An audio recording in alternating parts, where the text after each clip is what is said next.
Welcome to the Female Founder Unplugged podcast, a show for women entrepreneurs who want to build, grow, and lead successful businesses and high-performing teams. I'm your host, Lindsay White, leadership coach and people strategy expert, here to bring you unplugged conversations with a variety of amazing guests who share expert advice and real actionable people strategies for your growing business. Ready to get unplugged? Let's jump in. Welcome, everyone, to the Female Founder Unplugged podcast.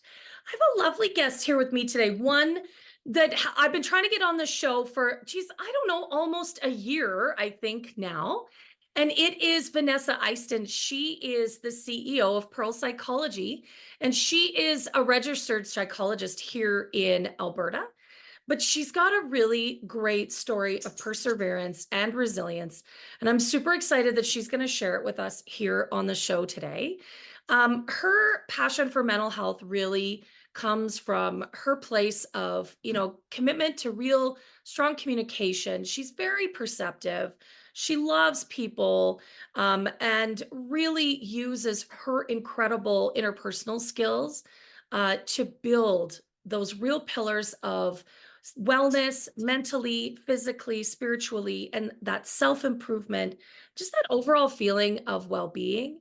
And I love that, she works with a variety of people struggling with a variety of different things. So anxiety and depression, which so many of us have struggled from, ADHD, ADD, those are certainly present in my family, OCD, grief and loss, trauma, addictions, all sorts of things. Vanessa's created a beautiful practice. And it is because of her incredible resilience. And I've been lucky to be a witness to some of that along her journey. So I'm so excited to have her with us today. Vanessa, welcome. And thank you for being here to share some of that with us. Thank you so much. I really appreciate Lindsay.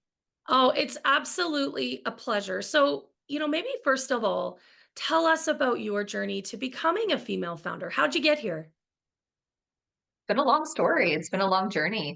I would say that in 2017, I graduated from my master's of counseling at 𝒂𝒏𝒆𝒔𝒂 University and had a couple jobs that started out kind of failing, to be honest, not due to the lack of trying, but just I think due to the lack of people seeing the real me and who I am and my personality. Um, I started with the 𝒘𝒊𝒕𝒉 process. I kind of took a year to kind of like wait. I bought the materials. The 𝒘𝒊𝒕𝒉 is the examination for professional practice of psychology. Everyone who becomes a registered psychologist does have to take this exam. So kind of started out, left it for a year, just looking at the notes here and there. I attempted, which I probably shouldn't have looking back, but it's part of my story. I did attempt the exam without really kind of studying too much just to see where I was at. Needless to say, I was like, okay, reality check. And then basically from there kept kind of progressing, studying over the years on and off, more failed attempts at the exam. So in total, 9 failed attempts and one final passing December 2023. That took me basically 6 years. It was a long process. I gave up a lot in life, so I do have my own grief and loss that is in and among what I have lost in life, in friends, partners, trips, things like that, just life experiences. And I powered through and stuck with it. I was on my, I guess, third and final attempt in the regards because 2023 CAP, the College of Alberta Psychologists, changed the regulations where Oh, you could only take the exam 3 times.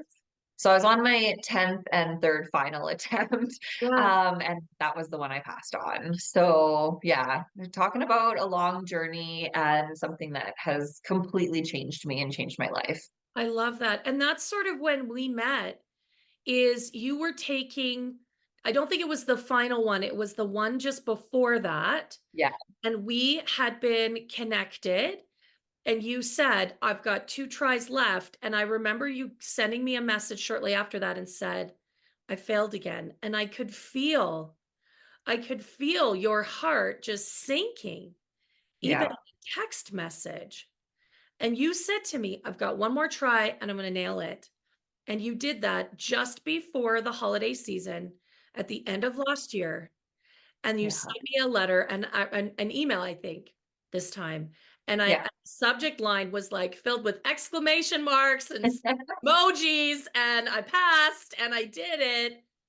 And I don't know if I've been that happy to receive an email in a long time, Vanessa. Yeah, you and everyone else that has been along with me in this journey.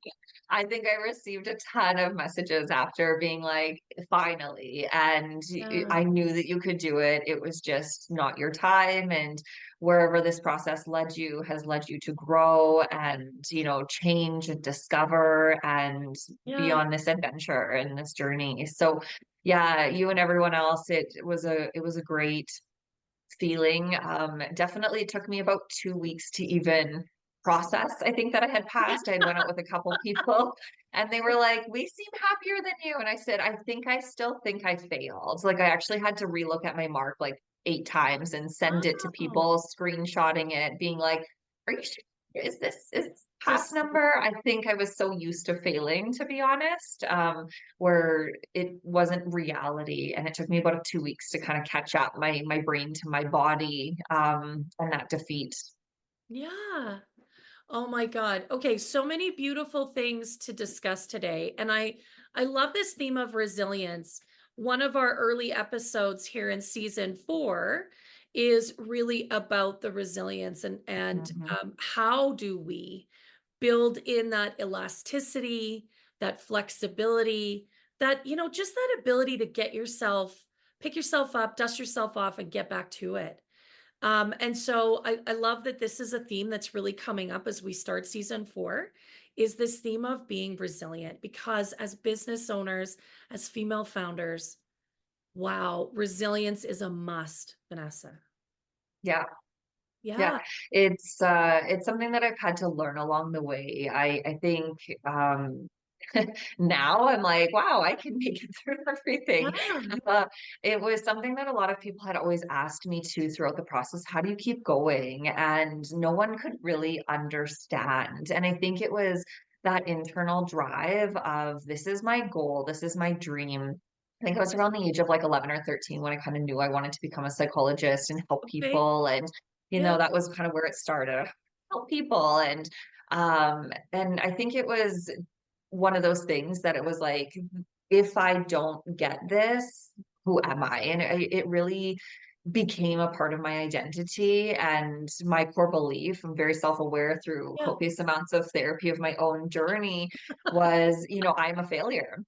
And Oh, so when I kept kind of getting this failing, I really had to reflect on, it's not that I'm a failure. I think I might be self-sabotaging. I could be doing other things that, that are self-destructive, basically.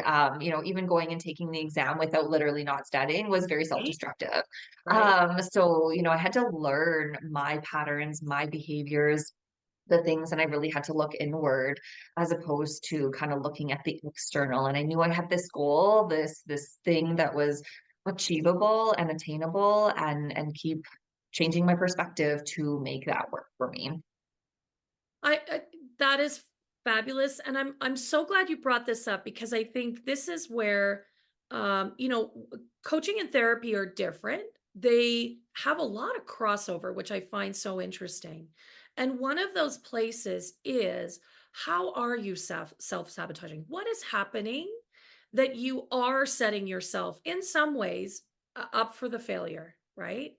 And up for disappointment. What is it that is in your programming, to use a word, that is creating those opportunities and those behaviors? And I got to tell you, that's a lot of the work that I do with my Mhm. clients, whether it's one-on-one or in a group setting, is really getting under the hood. What is happening for you? Where's that coming from? Like what has created that programming that is now resulting in some behavior that is that self-sabotaging space, is the space where you actually have a goal but you're doing things that are in opposition to that goal. And I find it so very interesting, Vanessa, to dig in and understand that with people. Some of that comes from our childhood, can be our family of origin, but it can be other influential people in our lives. Yeah.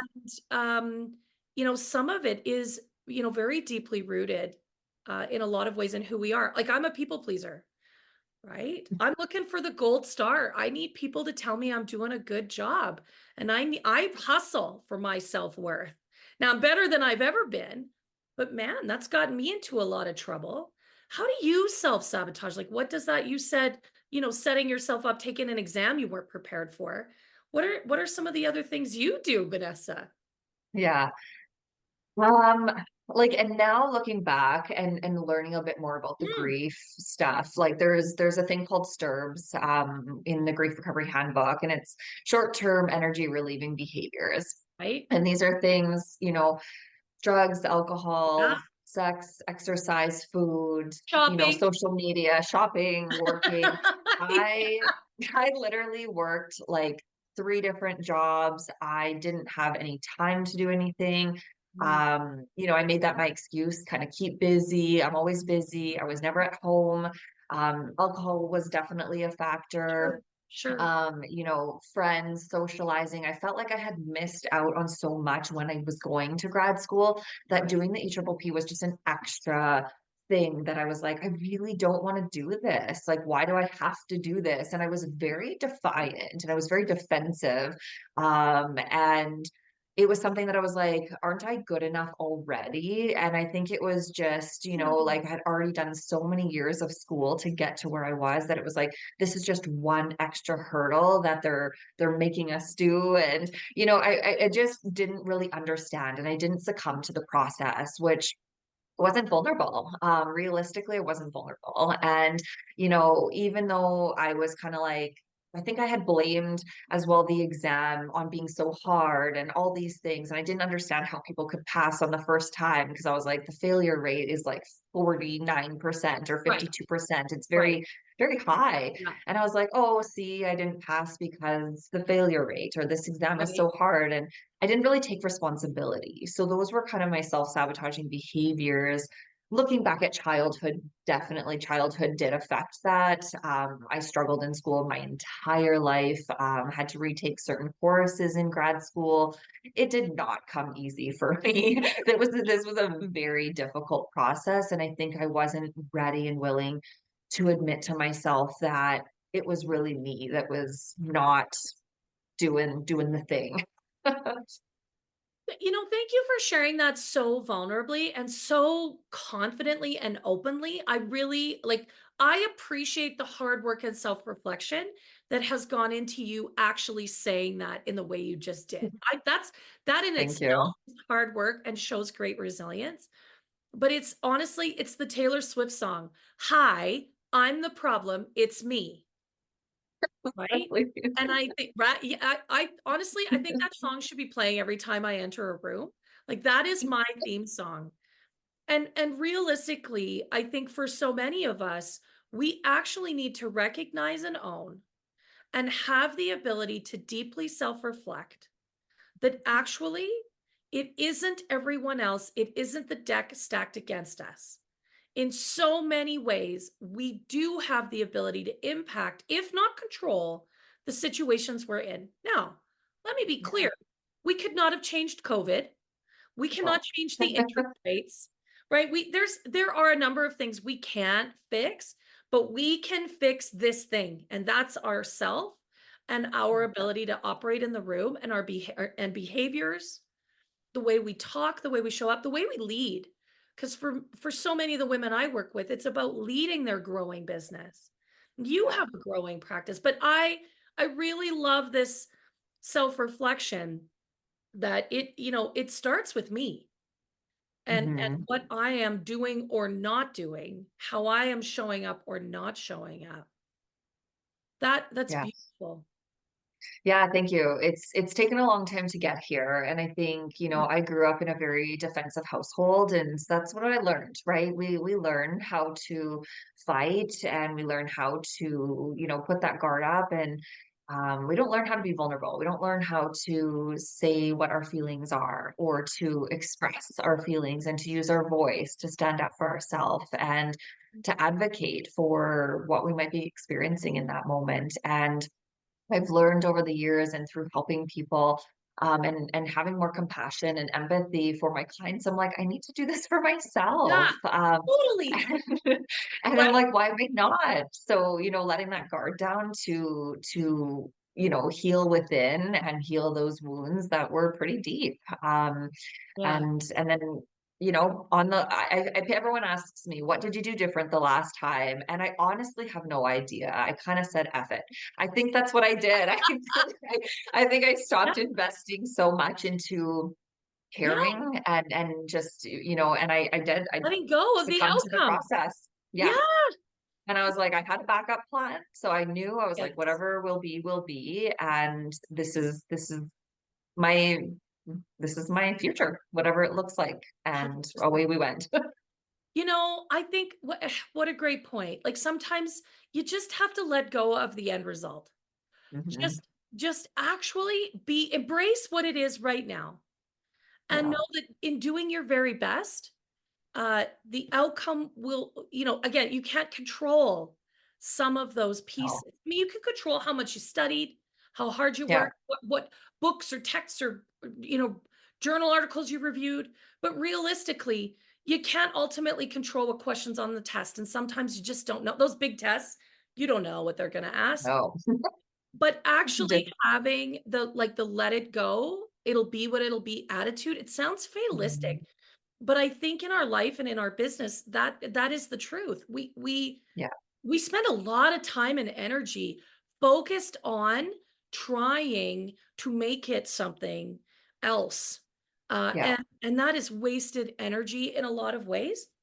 We need to Yeah, we're focus. setting ourselves up those like super high Yeah, expectations and, yeah, the I should or I need yeah. to do this. And, I had such high expectations for myself, thinking, wow, I'm going to pass this within one time. I'm never going to be that person who doesn't pass or who passes in 10 times. Like I literally used to judge those people. And Yeah. now looking back, I'm like, okay. And I was so hard and judgmental on myself that I had to learn to let go of that judgment also to be like, this is okay. It's okay that I struggled. It's okay that this is my journey. And, um, now I'm like looking back, I'm like, I think the amount that I can reflect and the amount that I can mentor and help other people through this process, I'm like, I don't want anyone to experience what I experienced. Like, did it help me in the long run? Yes.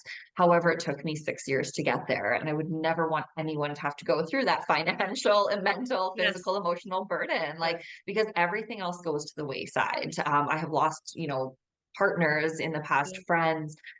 People have kind of drifted. There's been other things. And I think it's like, I don't want anyone to experience this. I want people to learn from it. I want people to see my experience and be like, okay, like this person has motivated me or energized me to do something different with my story. And that's all that I can hope to help people in the future with. Yeah, I love that.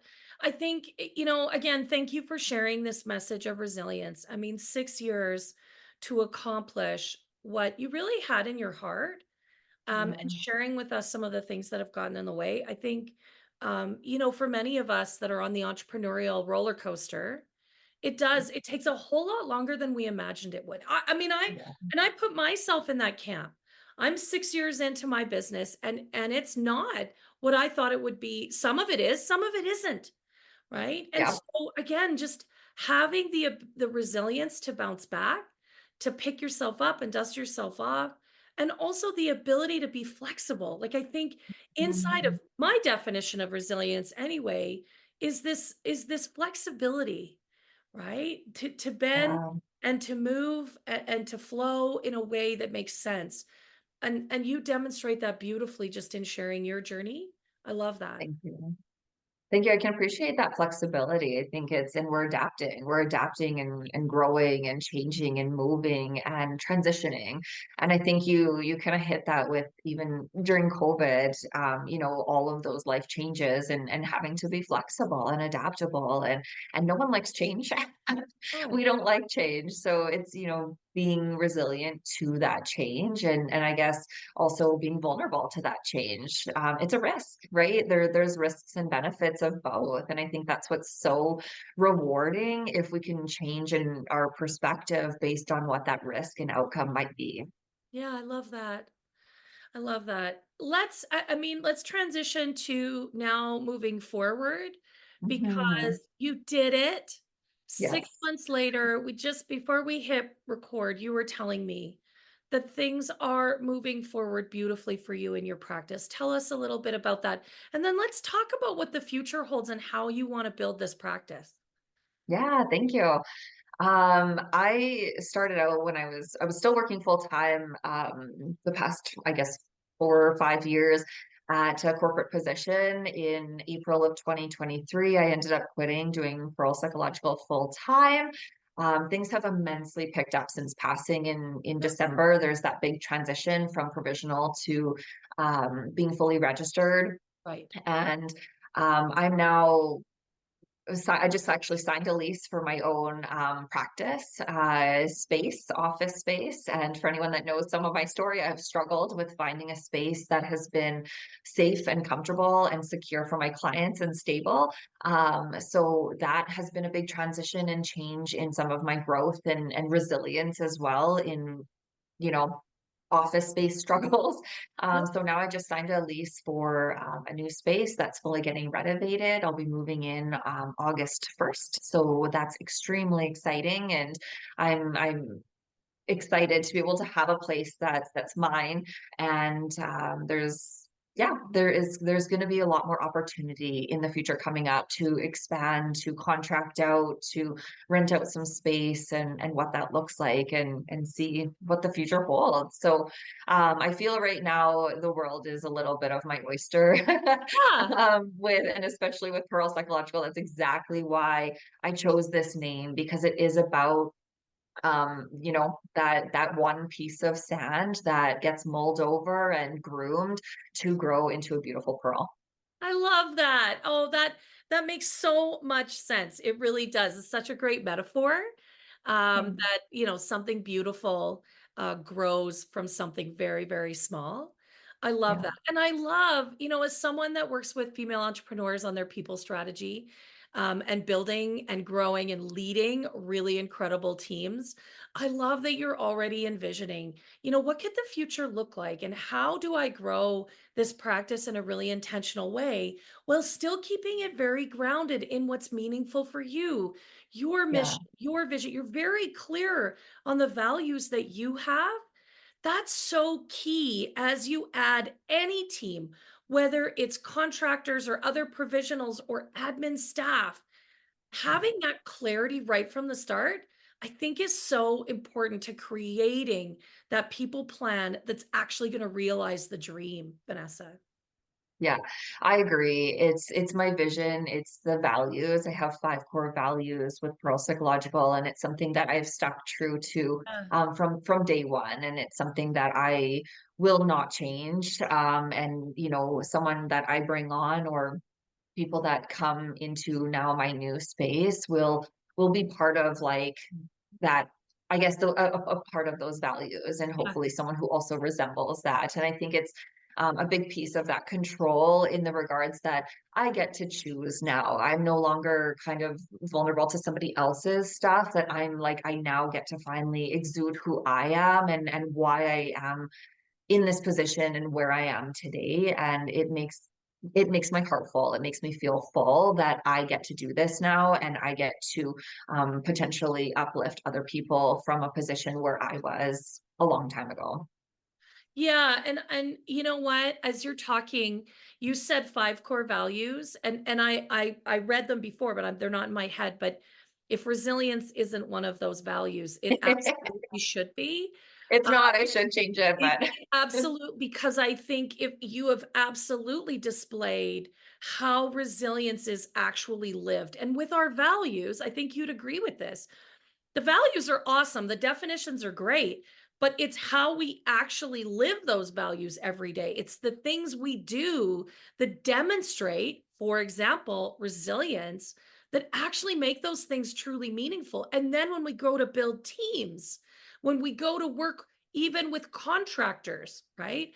It's really about, do they show that? Are they Yeah. able to pick themselves up and dust themselves off when things don't go their way? Are they Mhm. flexible? Are they willing to bounce back? Yes. Okay. Then they might be the right people to work in my Pearl psychological business.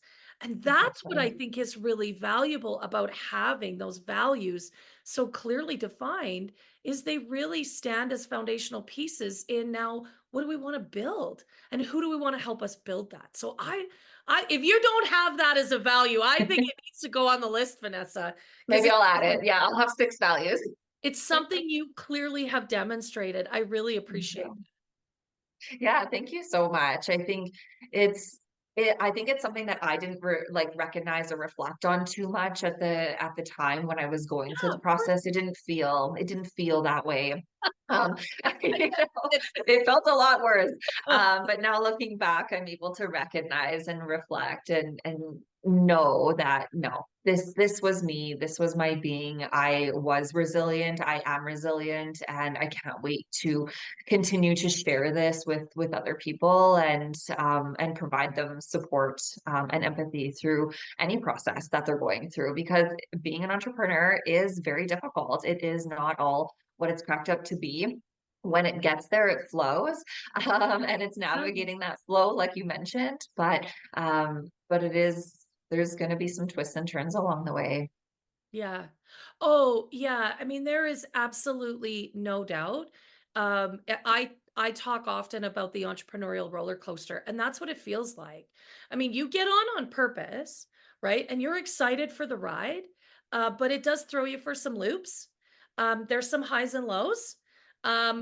And man, when you get off, sometimes you feel pretty dizzy, and a little disoriented. And then what do you want to do? Well, you want to get back on the ride again, right? Like it really is a Yeah. great metaphor for what entrepreneurship is.